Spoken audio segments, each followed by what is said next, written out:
Buenas noches, muy buenas noches a todas y a todos los mexicanos que en esta ocasión nos hermanamos en el sonido y en las palabras, mi Fer. ¡Ay, cuánto ánimo, alegría! Y es que la verdad estar nuevamente en contacto nos pone así. Aquí estamos sus amigos Sergio Bonilla y Fernanda Tapia y vamos a iniciar una aventura dominical más de nuestra hora nacional. Como bien sabemos, febrero loco y en la hora nacional habrá de todo un poco. ¿En serio? Óvole, fíjense ustedes. Hablaremos de la deliciosa tortilla, sustento cultural de nuestros pueblos originarios, mujeres y hombres de maíz. ¿Y con quién vamos a hablar esto? Con nuestro colaborador, el Peluche Torres. Y en la música...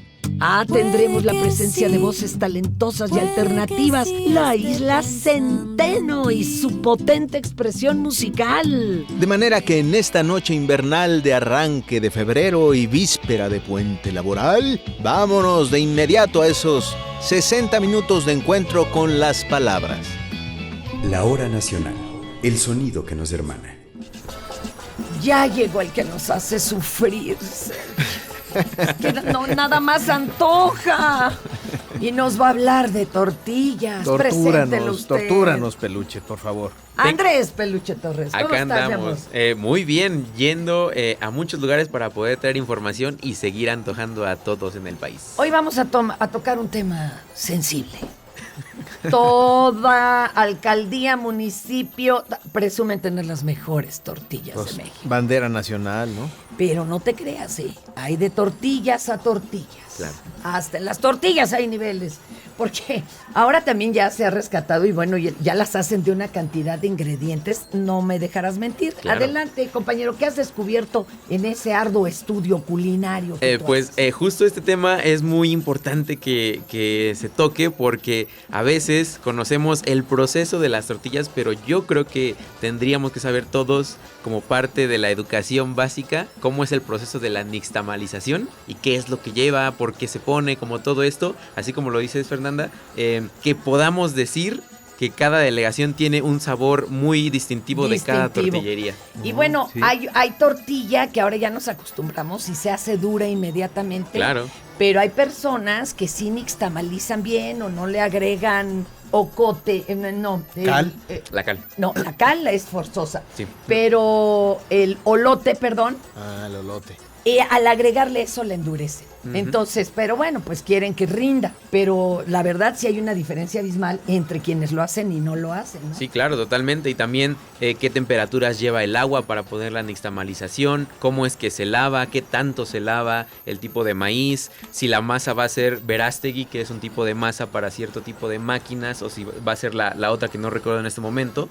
Pero la mayoría de molinos, que es los encargados de poder hacer la tortilla, tienen su técnica, tienen sus ingredientes y aparte de todo las manos, porque cuando empiezan a hacer el proceso de amasar, cuando sale todo esto de hirviendo, totalmente así. ya ni lo sienten. Exacto. Oye, y ahora ya, como se ha puesto de moda y que ojalá se mantenga, ya no solo sea una moda, se han unido colectivos Ujú. para rescatar otras recetas y tradiciones. ¿A poco no? Sí, Yo totalmente. en Azcapotzalco recuerdo haber visitado uno que además surte y surte masa nixtamalizada ya a un montón de Exacto. lugares, tortillerías y demás. Sí, aparte lo mejor de todo de estos proyectos es que se rescata esta tradición y que se incorpora el tipo de maíz que a lo mejor no se utilizaba más que en una región muy apartada. Porque tenemos maíz de un montón de colores, Sí. Sergio. De veras, dime un color, el que quieras del arco iris. Ahí está, hasta morado, ¿sí o no? Totalmente. Y entonces estas personas van haciendo, comprándole a los campesinos con un comercio justo y nos lo traen hasta la casa. Qué Sí. bonito. El maíz criollo, mejor conocido como el maíz criollo, se empieza a dar vida otra vez como un segundo aire y esto se utiliza pues en restaurantes y hasta en lugares muy específicos.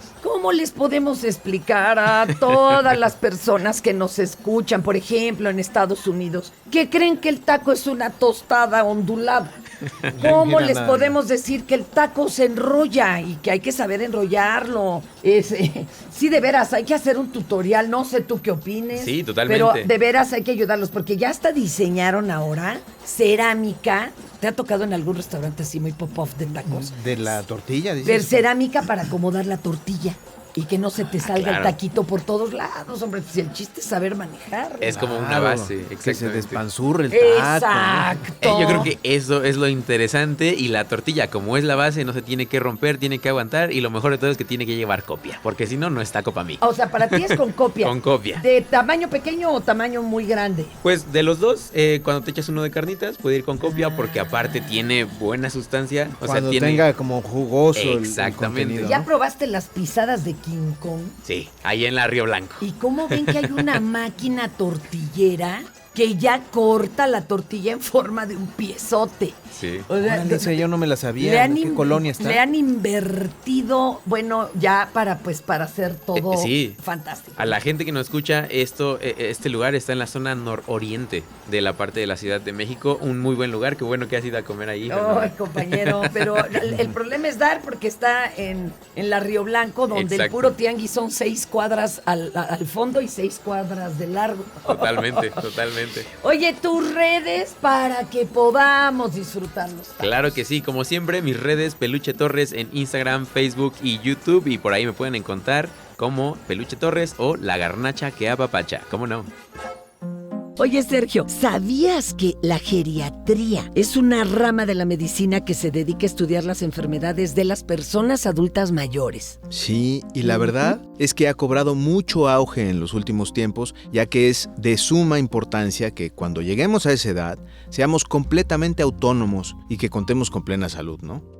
La población adulta mayor crece en número cada año de manera importante, considerando la esperanza de vida que el avance de la medicina ha logrado en el mundo y en específico en nuestra población. De hecho, los adultos de 60 y 70 años de hoy son mucho más activos y participativos que las generaciones anteriores, tanto en lo económico como en lo social. Prueba de ello es la existencia de gobernantes y funcionarios en el mundo, cuya edad promedio oscila entre los 60 y 75 años. Algunos ejemplos mundiales son Alberto Fernández de Argentina con 62 años, el presidente Vladimir Putin de Rusia con 69 años, Tabaré Vázquez de Uruguay cuenta con 79 años, Xi Jinping de China tiene 68, Sergio Mattarella de Italia cuenta con 80 años, Frank-Walter Steinmeier de Alemania cumplió 66 años, y por supuesto el presidente de México con 68 y Joe Biden, presidente de los Estados Unidos, con 79 años. Según INEGI, la población mexicana ha aumentado su esperanza de vida de 61 años en 1970 a 75 años en 2019, así como la necesidad de que esta etapa tenga un desarrollo pleno y satisfactorio. La misión en materia de salud es atender con calidad y calidez a quienes han llegado a la tercera edad y merecen un tratamiento médico especializado. El paso del tiempo es inevitable, como inevitable es la aparición de condiciones de salud crónico-degenerativas que, si son tratadas con oportunidad, anticipación y prevención, pueden brindar buena calidad de vida a quienes han construido el país que ahora disfrutamos. La atención integral de los pacientes de la tercera edad también considera la continua capacitación para proporcionarles apoyo profesional y especializado de médicos, enfermeras, enfermeros, nutriólogos, terapistas y trabajadores sociales. Claro que el bienestar comienza por la prevención y la debida observación de cualquier señal de cambios en la salud de nuestros adultos. Por todo lo anterior, los invitamos a acercarse a su centro de salud próximo, siempre pensando en el bienestar de nuestras personas mayores. Amigos, amigas, tenemos ya aquí en la línea al doctor Luis Miguel Gutiérrez Robledo del Instituto Nacional de Geriatría, que yo creo que tenemos menos geriatras de los que realmente se requieren en el país, porque algunos, yo ya me cuento, estamos por entrar de golpe y porrazo a ser adultos mayores y no hay tantos doctores especializados para ello. ¿Cómo está? Bienvenido, doctor. Muchísimas gracias por este espacio. Estoy muy bien dispuesto aquí a participar con ustedes. ¿Se sabe cuántos doctores y doctoras geriatras hay en el país? Sí, en la actualidad somos poco más de 700 especialistas. Híjole, son muy poquitos. Es un número interesante ya, ¿eh? Ya porque eran decirle. mucho menos, pero Sí. sí, siguen siendo pocos, porque por ahí prevén que para el 2030 el número de la población adulta mayor va a crecer exponencialmente, ¿no? Sí, efectivamente, aunque es importante la especialidad y la formación de especialistas en geriatría, más importante es que todos los profesionales de salud seamos competentes en la atención de las necesidades de las personas mayores. Es ahí quizás donde está el verdadero reto. ¿Y eso cómo lo pueden aprender en lo que llegan a la especialidad, doctor Luis? Hay varios niveles. Por ejemplo, logramos desde los años 90 introducir la materia de geriatría gradualmente en las escuelas de medicina, y hoy 3/4 partes de las escuelas de medicina en México ya enseñan la geriatría como parte de su programa de licenciatura. Qué Entonces, interesante. todos los médicos generales están expuestos. Lo mismo para la gran mayoría de las escuelas de enfermería o las escuelas de nutrición, pero todavía hay un importante camino por delante, sí. Esta especialidad dirigida a personas adultas mayores es muy diferente de que nos reciba cualquier médico general. Por ejemplo, algunos puntos de los que tienen que tomar en cuenta. Pues en edad sí es distinto, porque conforme avanzamos en edad, para empezar, somos más distintos los unos de los otros. Las necesidades se vuelven más específicas y además a lo largo del camino vamos acumulando daño. Entonces ya no es simplemente un problema de salud, sino la mayor parte del tiempo es un cúmulo de problemas que es un poco más difícil de manejar, puesto que hay prioridades que compiten entre sí, entre las distintas afecciones que pueden estar presentes de manera sincrónica. Ahora sí que confabulando contra nosotros. Pues sí, y el medicamento que sirve para una le da en la torre a la otra. El antiinflamatorio que me quita el dolor me hace sangrar del estómago, por ejemplo. Doctor, algunas de estas enfermedades que van muy de la mano ya cuando uno alcanza ese escalón, el 6º escalón sería, ¿no?, para adultos mayores, ¿cómo cuáles serían? Probablemente las más distintivas son las que relacionadas con la salud mental, en particular enfermedades como la enfermedad de Alzheimer, que es por desgracia muy común, y por otra parte condiciones que tienen que ver más con un estilo de vida que hubiera podido ser distinto y que se refieren, por ejemplo, a la presencia de osteoporosis, fragilidad de los huesos, o a la presencia de algo con un nombre todavía más raro, que es la sarcopenia, y esto se refiere a la pérdida de músculo esquelético a lo largo de la vida. Y tanto la osteoporosis como la sarcopenia pudieran no ser si tuviéramos una visión de prevención con respecto al envejecimiento, y pensar que para llegar en buenas condiciones a los años del envejecimiento tendríamos que habernos preparado desde temprano. Sí. ¿Qué tan temprano? Para empezar, Claro. Nunca es tarde para empezar, pero ciertamente desde la infancia construimos el capital de nuestros huesos y de nuestros músculos. A mí me dijo una vez un doctor, no, ya ni trate de ganar más hueso, con que llegue como está ahorita y no siga perdiéndolo, ya vamos de gane. Quizá, pero si se puede recuperar, porque es posible, efectivamente, a través del ejercicio y a través de intervenciones medicamentosas, ¿por qué no? Aparte de que tenemos que hablar mucho más con usted, doctor, ¿cuáles serían las 2 o 3 cosas que habría que cuidar por siempre rumbo a nuestra vejez? Pues ese capital que vamos construyendo a lo largo de la vida de vitalidad es fundamental, porque es lo que nos permite además adaptarnos frente a la adversidad que tarde o temprano nos alcanzará, y que tiene que ver con una red relacional positiva, que tiene que ver con una buena condición física y con mantener una buena composición corporal. ¿A qué me refiero? A no excedernos en peso, a mantener una buena proporción de músculo a través del ejercicio, cuidando nuestra alimentación. Creo que esas son responsabilidades individuales que no podemos soslayar. Doctor, muchísimas gracias y seguiremos platicando con usted porque es un tema importantísimo, señores. Así como hay un ahorro para el retiro, bueno, también tenemos que hacer un ahorro de salud que, cómo nos cuesta trabajo. Sobre todo ahora que enfrentamos la longevidad. En realidad, en este momento, para los mexicanos es más probable enfrentar el riesgo de la longevidad que el riesgo de la muerte prematura. Pues de eso seguiremos platicando, doctor. Gracias. Con gusto. Queremos escucharte. Escríbenos, síguenos en nuestras redes sociales o llámanos. Nuestro correo, lahoranacional@segov.gov.mx. O llámanos al 55 51 40 80 21. En Twitter estamos como La Hora Nacional. En YouTube, Facebook e Instagram somos La Hora Nacional Oficial. Búscanos en nuestras páginas gov.mx/La Hora Nacional o en rtc.gov.mx. Tenemos un podcast. Escúchanos cualquier día y a cualquier hora en lahoranacional.gov.mx. Y como ya lo mencionamos, el puente laboral o asueto de mañana lunes. A ver, levanten manita, ¿quién le toca ir a trabajar? ¿Quién va a ser guardia? ¿Quién no? Aunque, bueno, la verdad es motivo de regocijo vacacional, tiene otras importancias, ¿o acaso no, mi querido Sergio? Bueno, no es precisamente el festejo del puente. No. Sino algo mucho más significativo, histórico, social, laboral y nacionalmente. Claro, feliz cumpleaños a nuestra Carta Magna en su 105 aniversario. Ahora que estamos conmemorando la fecha en la que se consolidó la Constitución de los Estados Unidos mexicanos, queremos hacer un recuento de datos curiosos de nuestra ley de leyes. Nuestra Constitución está de fiesta, pues se han cumplido 105 años desde su firma en 1917. Ahora bien, debemos considerar que el primer antecedente de nuestra Constitución se formuló en el año 1857, 60 años antes, durante el periodo de la Reforma. Si bien el Congreso de Constituyentes firmó la Constitución el 5 de febrero, esta reunión inició el 21 de noviembre de 1916 y duró hasta el 31 de enero de 1917. Existe una exposición de motivos del proyecto de Constitución, publicada precisamente el 1 de diciembre de 1916, 2 meses antes de su firma.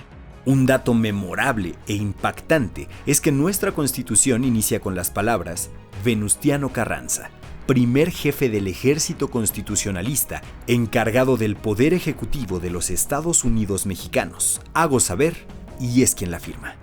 Nuestra Carta Magna se compone de 9 títulos que son 1. De los derechos humanos y sus garantías, 2. De la soberanía nacional y la forma de gobierno, 3. De la división de poderes, 4.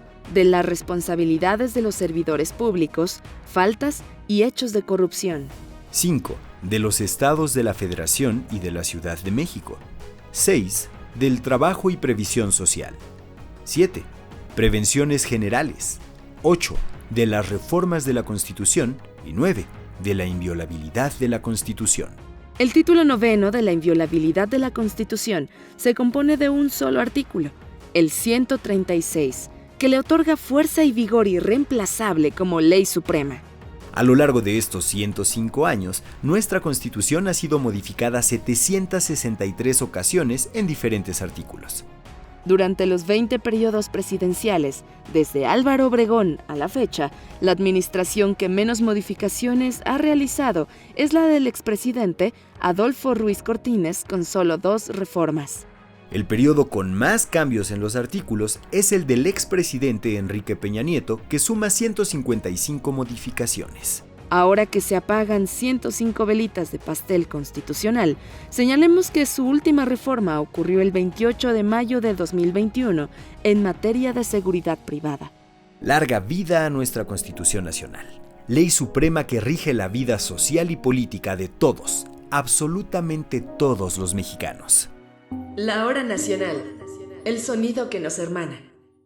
Bueno, pues estamos aquí en la Hora Nacional hablando de el ejercicio de la lectura, que es la puerta al universo de las ideas y de las voces de todos los tiempos, en todos los lugares y todos los mundos, ¿no, Fer? Son como estas puertas ahora multidimensionales de las que hablan. ¿A poco no? Abres una y ya estás en un lugar del mundo, abres otra y ya estás en otra época. La verdad es que leer es más que una actividad maravillosa y fantástica, es un derecho cultural, amigos y amigas, al que todo mundo debemos tener acceso. Y para hablar de la lectura y la labor editorial de la máxima Casa de Estudios de México, hoy contamos con la presencia de Socorro Venegas, titular de Libros UNAM. Bienvenida, Socorro. Bienvenida, Socorro. Gracias. Gracias a ustedes. Oye, pues vamos a preguntar una necedad, digo, es la pregunta de siempre, pero espero que los números hayan cambiado a nuestro favor. ¿Cuánto se lee en México? ¿Mucho, poco, nada? ¿Cómo lo miden? Platícanos. Bueno, yo creo que vale mucho la pena reflexionar nosotros mismos sobre nuestro comportamiento en los últimos días, porque creo que la pandemia ha transformado mucho de nuestro consumo cultural. Y no tengo duda, porque soy mamá de un adolescente en casa, que él estuvo leyendo muchísimo más en la pantalla, es gran consumidor de libros electrónicos, pues es una generación que ya no tiene acumulados en estantes sus libros, sino que los va acumulando en su biblioteca virtual. Entonces, es una realidad que vale la pena revisar, que hay que analizar, que hay que estudiar, que ya se han hecho muy importantes encuestas. La más reciente ya es lejana, ¿no? Para estos tiempos y para lo que ha ocurrido. Ya quedó pasé. Ya no nos podemos seguir recibiendo ese un libro al año, o a 2, o a 1.7 libros, porque me parece que eso ya no nos dice ni nos significa en este momento. La UNAM ha hecho también una encuesta de consumo, de lectura con jóvenes, y me parece que una de las maneras que tenemos más cercanas para medir cómo se está leyendo, la vemos mucho a través del consumo, de cómo se han comprado los libros, por ejemplo, en la librería electrónica de la UNAM, que ha superado con más del doble las ventas de 2019. Y me refiero a 2019 porque en ese año no había pandemia. Claro. Nuestra librería electrónica durante el año pasado, 2021, pudo mover y distribuir más del doble de libros que con respecto a 2019. Que en físico. Es decir, ha abonado más que desplazar a la vieja manera de leer. Me parece que sí. Ahora, son libros físicos, exacto, son libros impresos, porque también hicimos toda una campaña para enviarlos gratuitamente a domicilio. Seguimos con esa campaña. Sin compra mínima te mandamos a cualquier lugar del país el libro que compres de la UNAM en la librería electrónica. A ver, y con esa medición, claro, sabemos que está ahí entrando la pandemia, pero ¿se están leyendo entonces, las nuevas generaciones están más leyendo en digital que en físico, o qué se podría considerar? Yo considero que pasan con mucha naturalidad de un formato al otro, y que es como nosotros también tendríamos que entender la lectura, ¿no? No tanto por el libro, si se trata de un libro impreso, se trata de un libro electrónico, o se trata de contenido, porque a veces son artículos, son ensayos, o son tweets, o son que está acercándolos a la lectura. Oye, Socorro, platícanos por favor de qué se trata el laboratorio editorial, qué es y cuándo se lleva a cabo. Con mucho gusto. Vamos a empezar en febrero con un proyecto que trabajamos junto con la Cámara Nacional de la Industria Editorial Mexicana. La Coordinación de Difusión Cultural, a través de publicaciones de la UNAM, diseñó esta iniciativa para apoyar a editores de la UNAM, a jóvenes estudiantes de la UNAM, para que puedan tener acceso a una oferta de 20 cursos alrededor del trabajo en los distintos eslabones de la cadena del libro.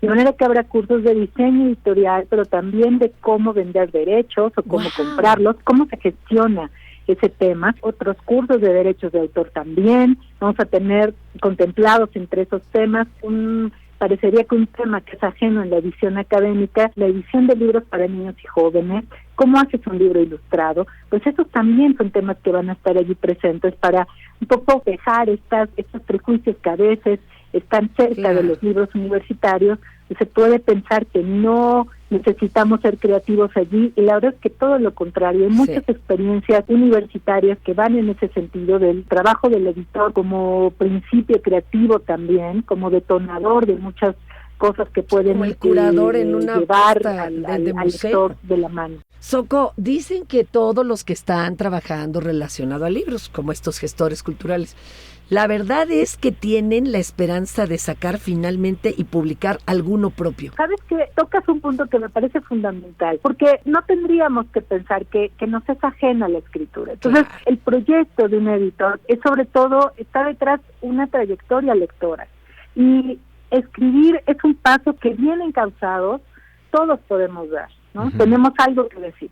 Ahora, que eso se convierte en un libro, pues depende ya de otros factores, ¿no? Hay un trabajo importante que se tiene que hacer, y hay un espacio de conversación fundamental, y eso es lo que un editor propicia. Socorro, por favor, las redes para poder entrar en ese laboratorio que llama tanto la atención y que nos va a abrir tantas ventanas a la realidad de lo que es hacer libros en este país. Claro, mira, las redes son Libros UNAM en Twitter, en Facebook, y la página de publicaciones.unam.mx, donde podrán encontrar la convocatoria completa. Los cursos son gratuitos. También tenemos un ciclo de conferencias que ese va a poder tomar cualquier persona del público, van a poder inscribirse si así lo desean y recibirán una constancia con validez oficial, porque los cursos sí tienen un público muy acotado, ¿no? Son universitarios de la UNAM en cualquier lugar del país. También reservamos espacios para editores universitarios de la red al texto, pero las conferencias también serán maravillosas. Estará, por ejemplo, Jorge Carrión, este gran autor. Socorro Venegas, titular de Libros UNAM, muchísimas gracias, un abrazo y la mejor de las suertes en ese laboratorio. Un placer, Socorro, gracias. Ustedes.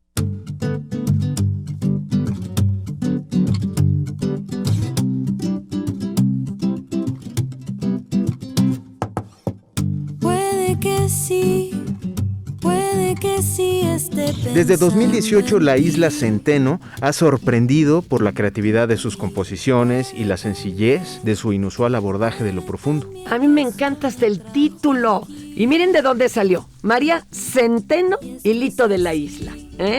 Ellos, fíjense que resuelven en música luego eso que se le atora a uno en los sentimientos, en los anhelos, y solo así lo convierten en realidad. ¿Por qué cosas tan fáciles como decir te quiero son tan difíciles? Ellos son Isla Centeno. ¡Bravo! María, bienvenida, María. Muchas gracias, estoy súper contenta de estar aquí en la Hora Nacional. Oye, María, platícanos, porque tú vienes de Guadalajara y además eras vecina de Lito. Así Lito es. era el vecino ruidoso, el que se estaciona fuera del lugar, te aventaba la basura, o todo lo contrario. Lito es más grande que yo, pero como Guadalajara es una ciudad pues no tan grande, fuimos a la misma escuela y nuestros papás se conocían, pero él y yo personalmente no habíamos interactuado jamás. Yo sabía que él se dedicaba a la música y él sabía que yo también me dedicaba a la música, pero no nos habíamos conocido. Y una vez, hace un par de años, a Lito le dio una cosa que se llama miocarditis. Él ya vivía en la Ciudad de México y tuvo que ir a Guadalajara a estar en casa de sus papás en reposo total como un mes. Entonces la única actividad que Lito hacía durante ese tiempo era ir a pasear al perro al parque porque no le daban permiso de hacer mucho más. Y en el parque nos encontramos paseando a los perros y me dijo, oye, yo sé que tú también eres música, que escribes, estoy aburridísimo. Ay, mi vida. Hay que juntarnos a escribir. Y le dije, bueno, va. Y yo, Lito, pues era un músico y un productor que yo admiraba mucho. Y entonces para mí fue súper chida su propuesta. Y ese mismo día nos juntamos a escribir y empezamos a escribir muy intensamente. ¿Pero esto es mito o es realidad? No, es realidad. De un centón esa tarde hicieron 5 canciones. No esa me misma digas. tarde, sí. Y antes de eso me platicabas que habías tenido otra banda. Antes de eso yo había estado en otra banda y Lito también, cuando yo lo conocía porque tiene otra banda que se llama Los Rumberos. Entonces los dos nos ubicábamos por eso, pero nunca nos Qué habíamos... curioso. Sí. Pero las cosas no pasan de balde. Oye, y cuando se sentaron a componer, ¿alguien ponía más bien la línea musical, el otro las letras, o le entran a todos los dos? Pues generalmente Lito, desde el principio fue así, llega como con alguna idea musical o armónica y partimos de ahí para construir todo lo demás encima, o sea, tanto la melodía como la letra. Y digo, ahorita que ya hemos escrito tanto juntos, pues ya tenemos como nuestro Ha método resultado una más gran química, ¿no, desarrollado. María?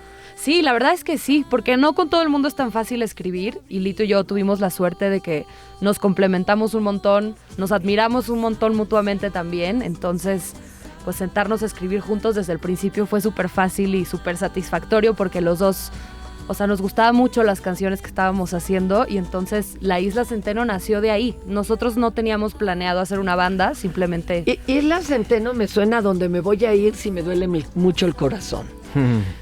¿Ustedes le entran a estos temas, al desamor, a la soledad, a todo este encierro que estuvimos viviendo? A todo eso, sí, claro. Y hablamos mucho del desamor, pero también como de experiencias muy específicas. O sea, ¿Cómo qué? A ver. como por ejemplo, tenemos una canción que se llama En las olas. Es una burla sobre este momento cuando terminas con alguien y sientes que te vas a morir.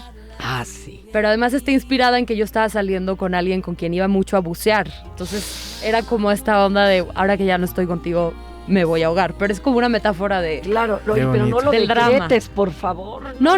Decretes. No, esperemos no. Está padrísima esa melodía, está padrísima.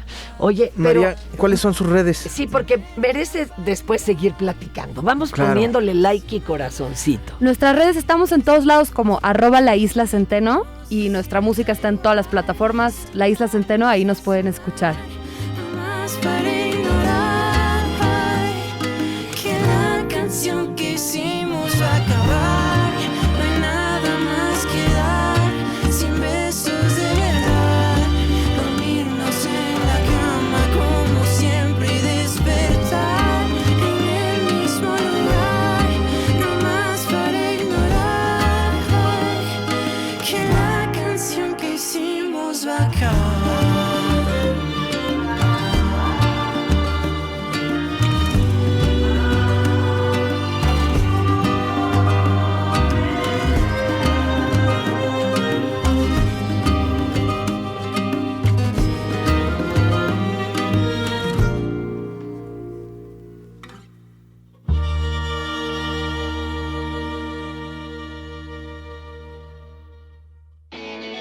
Emprendemos de nueva cuenta la aventura de las palabras para poder vernos con el sonido y hermanarnos con la expresión oral, mi Fer. Te digo que hoy vienes inspirado, mi Sergio. Aquí estamos, sus amigos y anfitriones Fernanda Tapia, Y Sergio Bonilla. quienes nos sentimos muy orgullosos de su atención, de su presencia, de su preferencia y constancia. Seguiremos hablando de la importancia de la atención geriátrica de los adultos mayores y...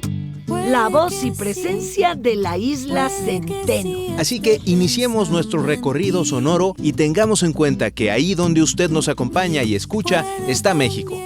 La hora nacional, el sonido que nos hermana.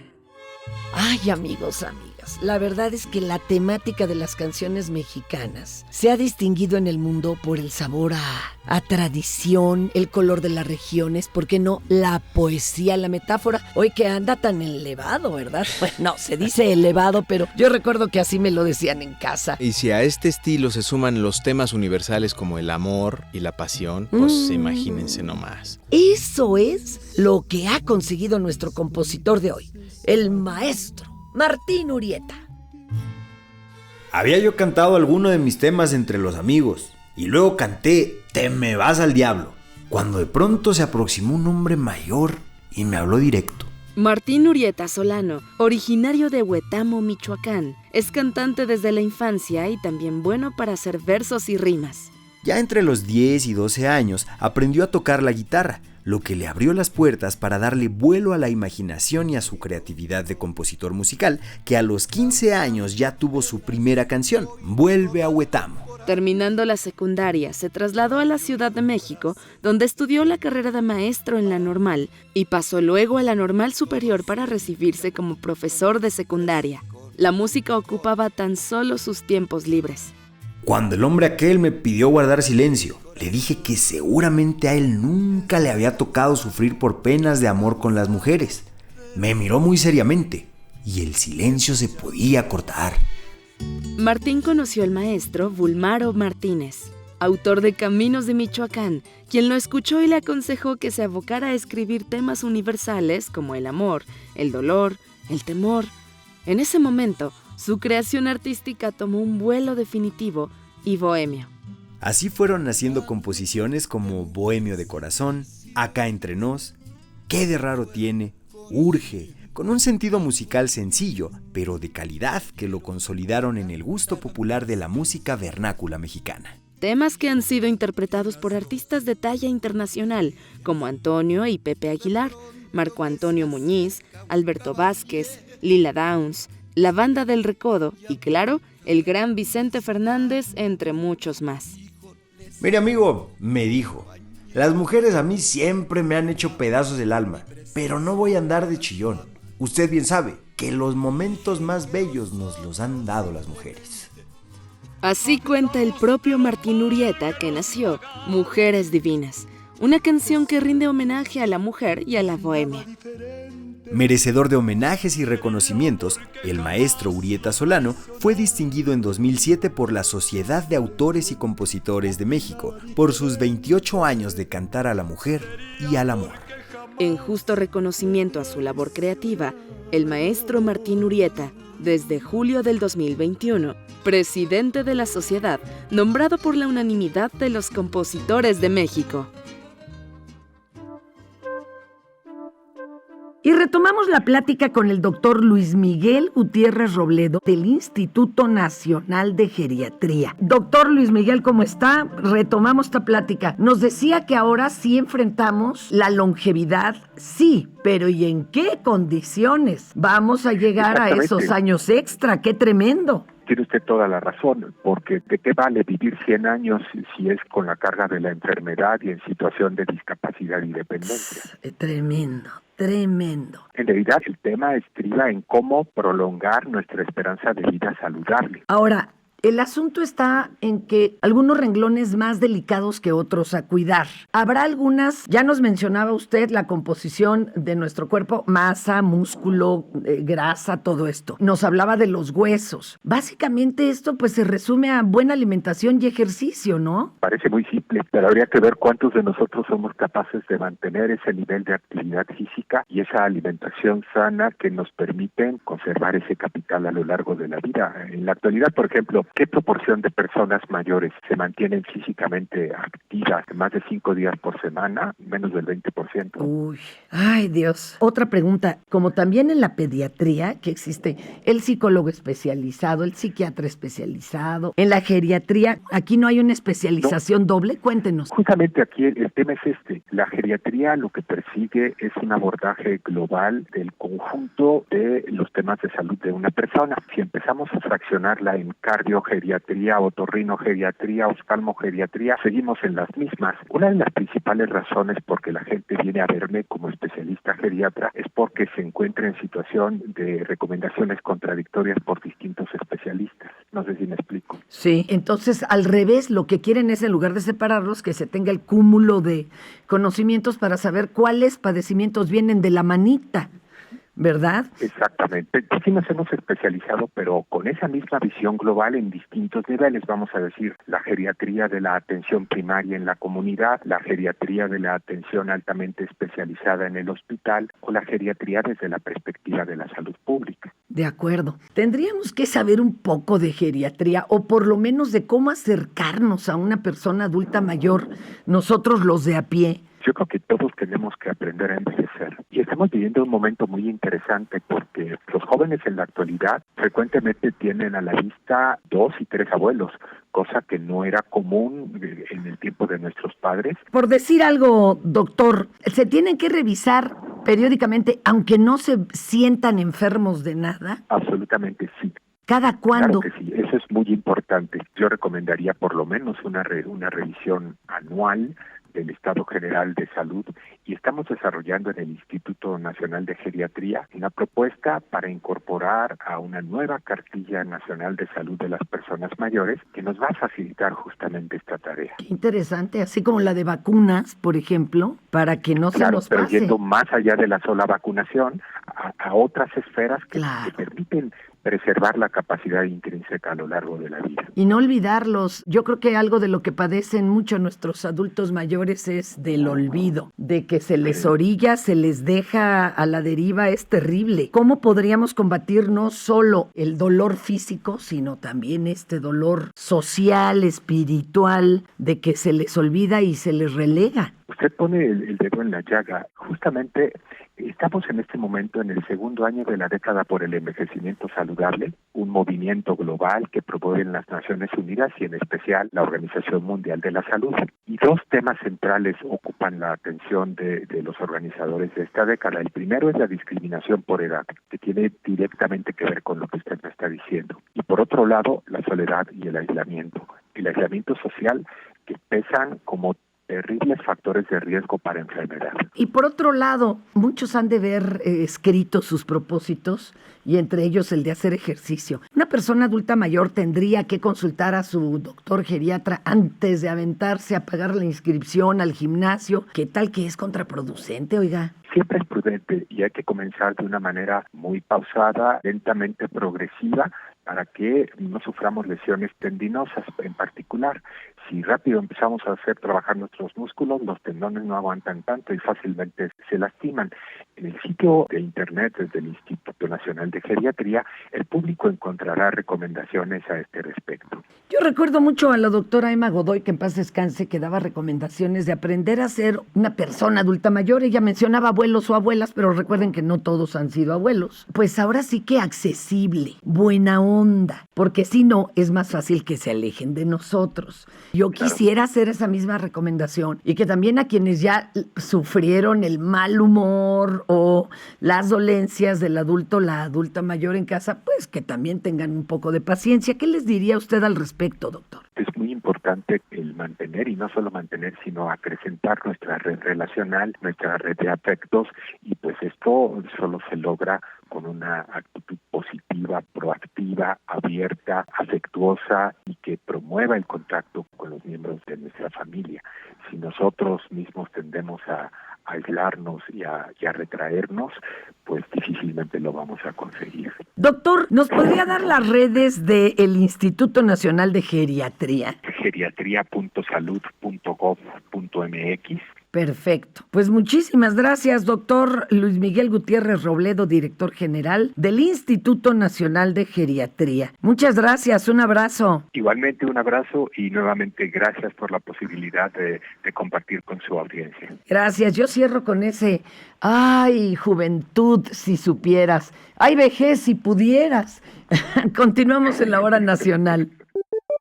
Gracias a todas y a todos por comunicarse. Mandamos saludos a Moisés Peña Hernández, Beth Alicia Orr, Lindebrock, Kais Ol S, Rafaela Castillo Sánchez Moisés Peña Hernández y el Baby A Liricaltón. Y tenemos también en las plataformas digitales muchísimas personas reportándose, mandando saludos, enviando ideas, pidiendo temas, como Erika Salas, Gerardo Salazar, Juan López, JM Leal, Saúl Aarón Curiel, también Claudia Lara, Silvia Huatzozón, Héctor Haas, Radiofónicos FMTV, Lupita Delgado y a Elizabeth Campoy. A todos, y los invitamos a que se sigan poniendo en contacto. Muchísimas gracias por escucharnos. Y bueno, también a nuestros amigos que nos escuchan por la radio, los invitamos a escribirnos. Queremos saber de todos ustedes, conocer sus intereses, necesidades y gustos. Estamos construyendo juntos esta Hora Nacional y para ello, pues bueno, también se tienden las redes.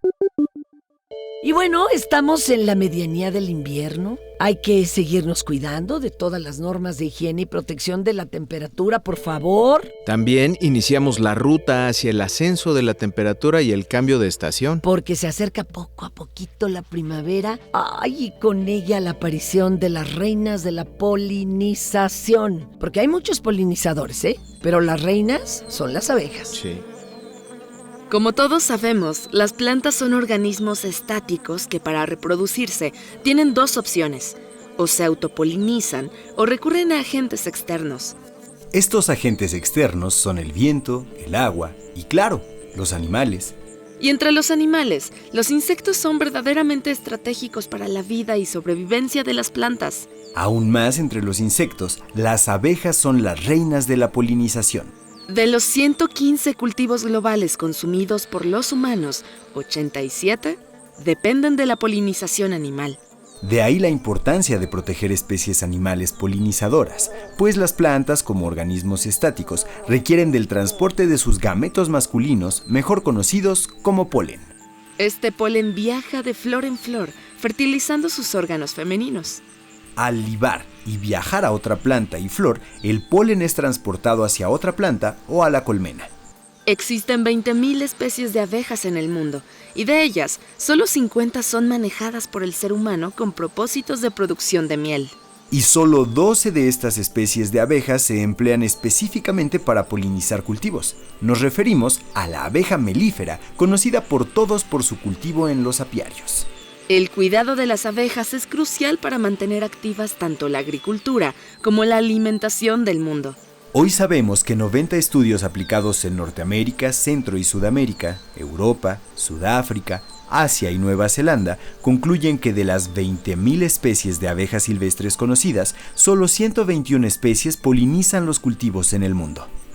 La protección y producción de las abejas es tan importante para las prácticas agrícolas como medio para lograr la sustentabilidad alimentaria en el mundo. Queremos escucharte. Escríbenos, síguenos en nuestras redes sociales o llámanos. Nuestro correo, lahoranacional@segov.gov.mx. O llámanos al 55 51 40 80 21. En Twitter estamos como La Hora Nacional. En YouTube, Facebook e Instagram somos La Hora Nacional Oficial. Búscanos en nuestras páginas gov.mx/La Hora Nacional o en rtc.gov.mx. Tenemos un podcast. Escúchanos cualquier día y a cualquier hora en lahoranacional.gov.mx. El alarido de las multitudes se deja sentir en esta hora nacional para lanzarnos a la lona del Pancracio Nacional. En esta arena nacional. Oye, qué ganas de hacer eso algún día, ¿eh? Que nos presten ese micrófono. Se antoja. Hace su aparición la eterna lucha del bien y del mal y de la máscara contra la cabellera. ¡Vámonos! Lucharán de 2 a 3 caídas sin límite de tiempo. En esta esquina, los técnicos.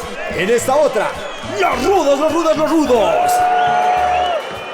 Lucha libre mexicana, considerada deporte espectáculo, simboliza para muchos la eterna batalla del bien y el mal. Las arenas mexicanas se repletan con el griterío que parece eco de lejanos tiempos de gladiadores de Pancracio griego. En palabras del cronista de la cultura popular, Carlos Monsiváis, las máscaras son un género expresivo y fantástico de alto orden.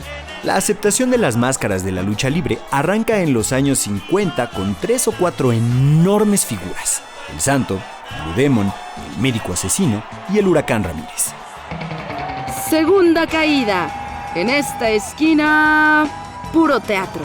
En esta otra, deporte con trancazos de a de veras. Hay una realidad inocultable.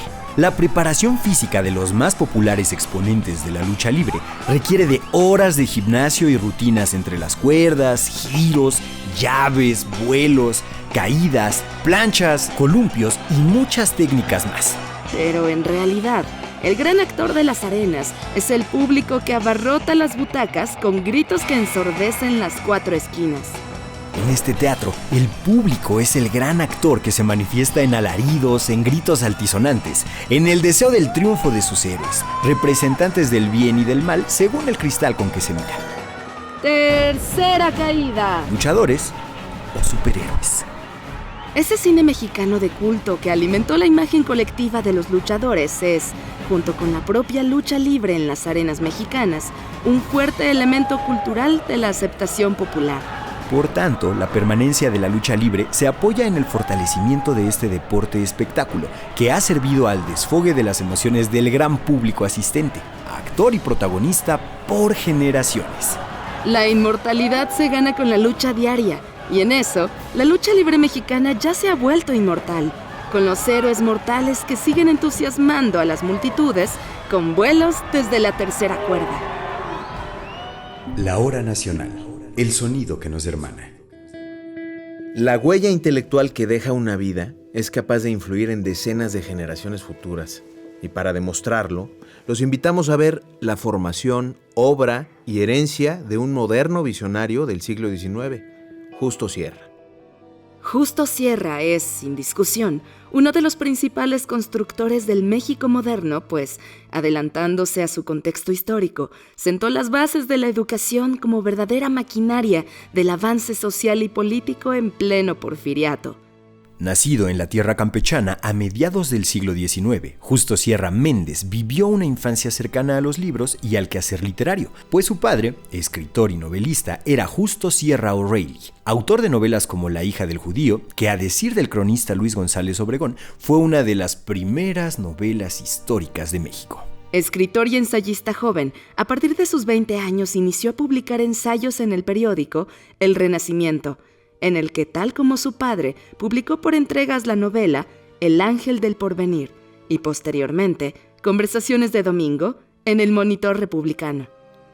Justo Sierra recibió el compromiso de cuidar e impulsar el quehacer de las letras nacionales desde la labor educativa de las juventudes. Hacia finales del XIX e inicios del XX, en México se vivió el auge del trabajo literario e intelectual, impulsado por figuras como el ya para entonces ministro de Instrucción Pública y Bellas Artes.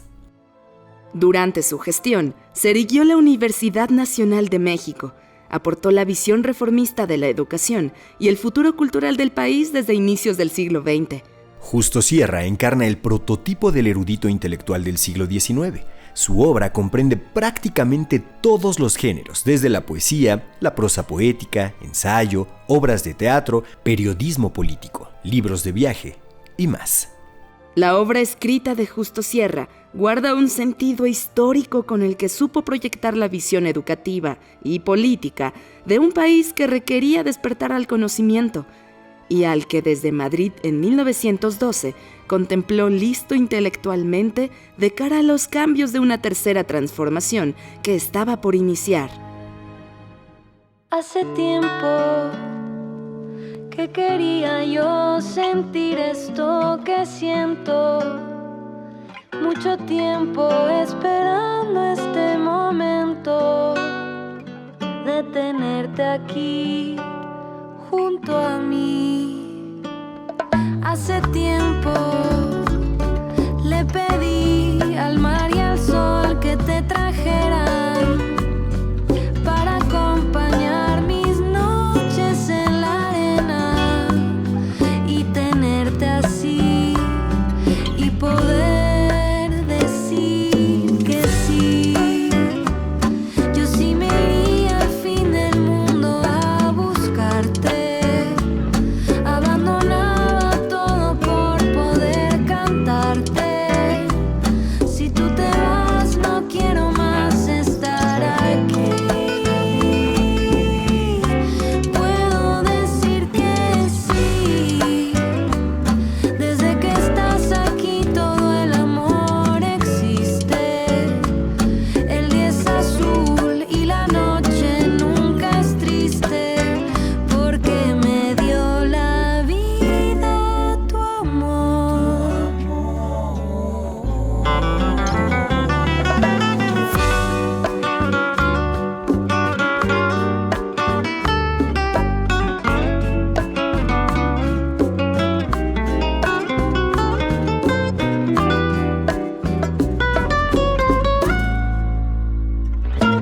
Hace tiempo que quería yo sentir esto que siento.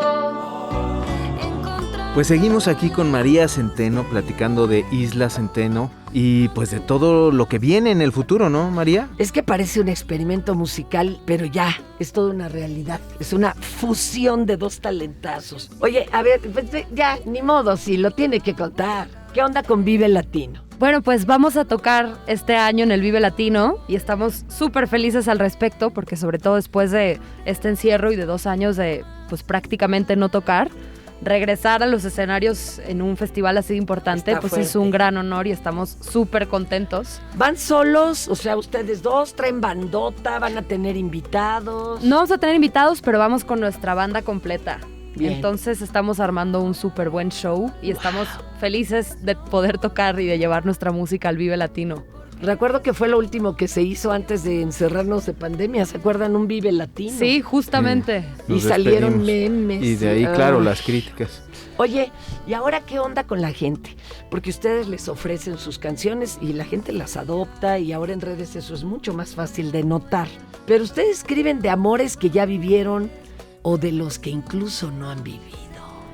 Pues escribimos un poco de todo. Claro, definitivamente las experiencias anteriores Ayudan. siempre ayudan. Siempre Aunque son como sean amores tóxicos, Esos más, esos son así como una gran fuente de inspiración. son una fuente de inspiración inagotable. Si no, pregúntenle a los Inagotable. grandes boleros mexicanos. No, claro. Exacto. Entonces sí, nos inspiramos en nuestras experiencias, también en cosas que nos platica la gente. O sea, de repente agarramos historias de otras personas y las usamos para escribir canciones. Oye, ¿y con Lito qué onda? ¿Es cuate? ¿Es socio, colega? Sí, pareja? Lito es como mi hermano. O sea, mi socio, mi ¿Ustedes familia. creen que de veras se puede ser amiga y amigo así, un hombre de una mujer? ¿O que la Sí. verdad la Claro. tensión sexual siempre está ahí? No, Lito y yo somos totalmente amigos. O sea, es más que mi amigo, pero porque es mi familia, es como mi hermano, mi socio. O sea, Y la manera en la que se dio también, Sí, como pues que fue procuró diferente. que fuera encaminado sí, hacia allá, ¿no? Y siempre fue eso, ¿eh? O sea, nunca hubo un romance entre nosotros que no contemos ni nada. O sea, genuinamente siempre fue como una sociedad de canciones. Pero luego las parejas de cada uno pueden estar celosas o celosos del Claro. otro. ¿No se ha dado? A mí sí me ha pasado. Hijo, es que es terrible. ¿Por qué pasas tiempo con...? Pues porque estoy componiendo y salimos de gira. Sí, no, pero por eso esas exparejas ya las despachamos. Exacto. Mejor como- todo lo tóxico a las canciones. Sí, ¿no? exacto. Es como, no, mejor adiós. Oye, y de las letras, a ver, ¿qué hay después de los sueños? ¿Qué hay después de los sueños? Para ti, a ver, ¿qué te late? Pues una canción. Oye, ¿y qué es la oportunidad de vivir? Sobre todo después de lo que hemos visto estos últimos años. Pues un regalo y una oportunidad que hay que aprovechar. Y sí, pues para mí vivir es una oportunidad de cantar y de disfrutar y de conocer gente y pues sí, desde la pandemia cada momento que compartes con la gente que quieres pues lo aprecias más, ¿no? Porque no sabes en qué momento se va a terminar. Sí, no la traemos comprada. Cuando te inspiras, ¿en dónde crees que está tu fuerte? ¿En la letra o en la música? ¿O en ambas? Creo que en la letra. Me gusta mucho escribir letras porque al final pues las canciones pues hablan de amor o desamor. Entonces como encontrar una nueva forma o una manera interesante de compartir un mensaje que igual y ya se ha compartido antes. Pero entonces eso me gusta mucho, como Pero cómo es tu encontrar la visión. forma. Sí, es como cómo encuentras la forma. Oye, y hablando de amor y desamor, pues la ciudad genera luego amor-odio. Y más viniendo tú de Guadalajara, imagínense todos los planes, vienes, se instala y tómala. En Pues hay pandemia, regrésate a tu casa. De esta ciudad, ¿qué es lo que más amas y qué es lo que más alucinas? Lo que más me gusta de la Ciudad de México es que es impredecible. O sea, nunca sabes qué va a pasar, A veces a eso quién es vas lo a conocer. angustioso. Sí, a veces eso es angustioso también, pero me gusta mucho que tu día puede comenzar en una cosa y terminar en algo que Claro. no esperabas. La cantidad de gente increíble. interesante que conoces, o sea, a mí me emociona mucho porque realmente nunca sé qué va a pasar con mis días, como hoy, por ejemplo, que estamos aquí grabando la hora nacional. Entonces eso es lo que más me gusta. Te nutre para escribir. Sí, un montón. Para mí ¿Y la qué Ciudad es de lo que no México- te gusta? Lo que no me gusta de repente es o sea, de repente hay días como de mucha soledad cuando tu familia no vive aquí.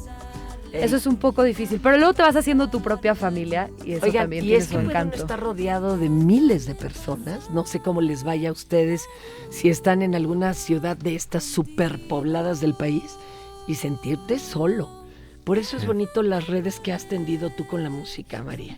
Eso es lindo, porque al final siempre ahí está tu piano, ¿no? Y Claro. te puedes sentar a cantar o a escribir. Y tocar el corazón de muchos más. Oye, las redes. Y acuérdense que van a estar en el Vive Latino y qué más. Pues vamos a estar en el Vive Latino y además, si el COVID nos da licencia, vamos a ir a tocar a varias ciudades de la República. Gira. Entonces, si nos siguen, sobre todo en nuestro Instagram, @laIslaCenteno, ahí siempre estamos compartiendo toda la información y pues los invito a que nos escuchen desde donde sea que ustedes escuchen música. Pues ya lo saben, Isla Centeno en todas sus redes. Oigan, y la voz de María es como esa brisa tropical. Ya me fui. Qué dulce. Y está nada más hablando, imagínensela cantando. Oye, no se la imaginen, escúchenla. Gracias, María. Y esto es Isla Centeno. Déjame pasar la lluvia aquí. Cuando el silencio ronda, el eco de lo dicho permanece. Ay, Sergio, qué poético. Pero miren, así queremos permanecer presentes hasta la próxima ocasión en la que nos volvamos a hermanar en su radio, en su estación favorita, allí donde nos escuchan. Y también en las redes sociales por Claro. las que llegamos y agradecemos sus mensajes. Bueno, hagamos una cita ya para Vale. el próximo domingo en el que volvamos a ver con las palabras y hermanarnos en el sonido. Mientras tanto, Fernanda Tapia. y Sergio Bonilla les deseamos que tengan una excelente semana. Esta fue una producción de la Dirección General de Radio, Televisión y Cinematografía de la Secretaría de Gobernación.